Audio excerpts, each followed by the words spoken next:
everyone. Welcome back to our Hot Seat Spotlight series for the Fall 2025 Builder Innovator Summit. Today, I'm so excited to be joined by Monica Wheaton, who is the VP of Customer Success at ECI Software Solutions with over 25 years of experience in construction and technology. And she was recognized as the NAHB Woman of the Year in 2023. Monica, welcome to the Hot Seat. Hi, Sharnice. Thank you. I'm happy to be here. This is fun. Absolutely. We're so glad to have you. So let's go ahead and jump right into it. Looking back, I know you've had a long career.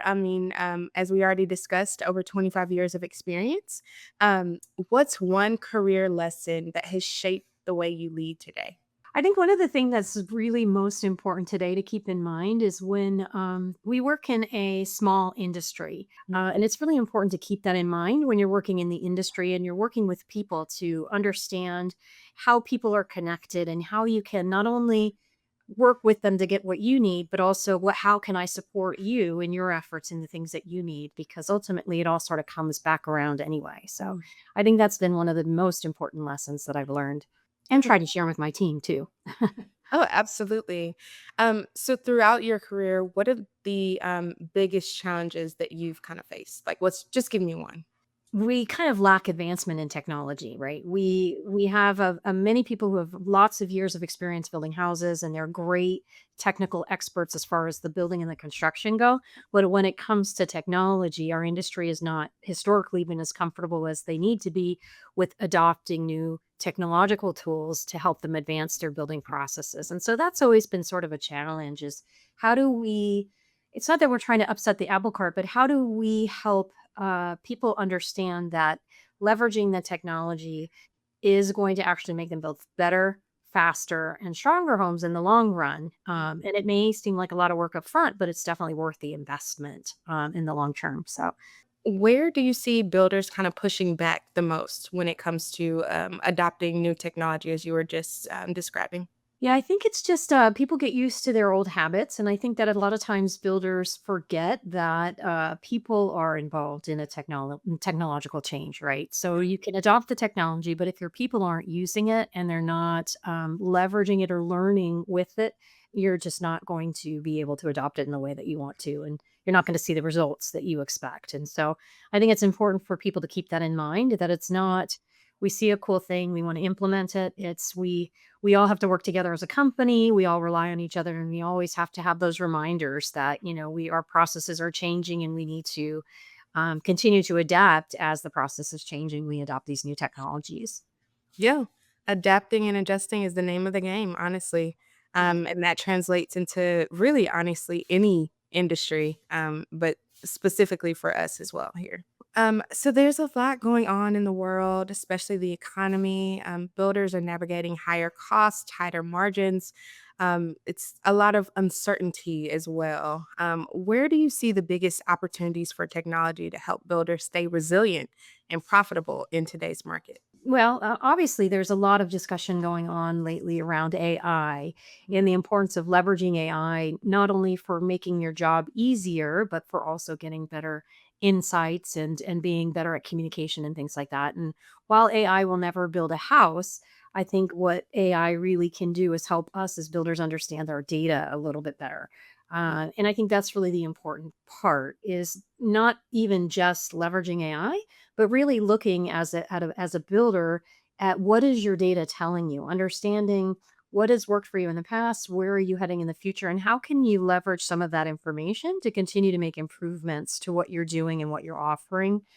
How can you look at what's going on around the world to make adjustments to sell more homes and be better at your job all around. So I think that's kind of where I think the focus should be going forward, is really looking at data and how you can leverage data. Speaking of I feel like AI has kind of appeared within the past, like, I don't know, 5 or so years, but I could be wrong. I'm sure it's probably a little bit more than that. But even just 5 or so years ago, we didn't really imagine the wonders of AI and what all it could do. We didn't know it could do as much as it can. When you think about the future of construction and technology, what excites you the most? Oh, I really get excited when I think about all of the things that we can do and all the improvements that we can make with the tools that we are going to be having available to us. And when as people get more and more used to them and practice with them a little bit more about finding the different things that they can do to continue to grow and to make things better. So really, again, like when we go back to talking about just AI, I think it can be quite scary at first because a lot of times people think about AI as a tool that could potentially take over their job or, might replace them in the future. But again, AI is not going to build homes, but it can actually help you build better homes, faster homes.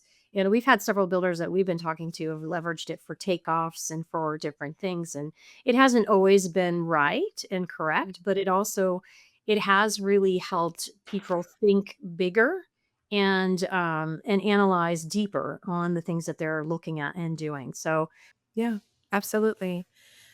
So to a builder who is watching this interview right now and is honestly struggling a little bit, struggling just to kind of maintain and progress in the current market, what is some advice that you would give them? What, be it with technology or just advice in general? What's something that you yeah, would? I know a lot of what we're seeing right now in the market is that there's a lot of builders that are they've continued to build homes and now they have some spec homes that they're sitting on that aren't selling or they're not identifying the buyers aren't as readily available there. So there's not as many leads coming in the door. It's harder to sell a home.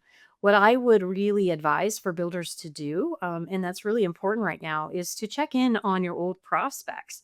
Just because they weren't ready to buy a home 6 months ago doesn't mean that they're not ready to buy today, and you don't know if you don't ask, right? And so getting back into your database and understanding checking back in with those, old prospects to see if they're ready to buy a home, that's probably one of the major things that would really help builders right now.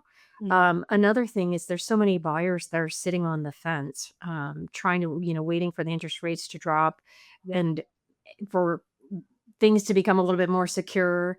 And, there's always going to be questions in the marketplace. And so, another thing that I would recommend is to really look into and think about what are some of those moments or things that you can bring up that create some more urgency in your process with buyers because it's never going to be a perfect time to buy a home, but why should they buy a home today and how can you get the buyer to make a decision based on what your offerings are today?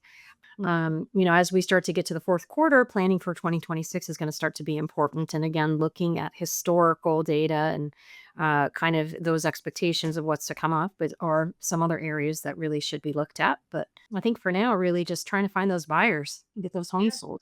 I mean, that's a really key advice to nurture your warm kind of database of contacts who have reached out to you previously but didn't close the sale. That's a good place to start. So, thank you so much, Monica. I really appreciate you taking out time of your busy, busy day just to come and chat with me for this interview. Yeah, absolutely. Thank you. It was great talking to you. And I look forward to seeing you pretty soon here. Thank you so much. If you're watching this and want to learn more about Monica Wheaton, please be sure to check out her full profile on builderinnovator.com. Thank you. Bye. Thank you.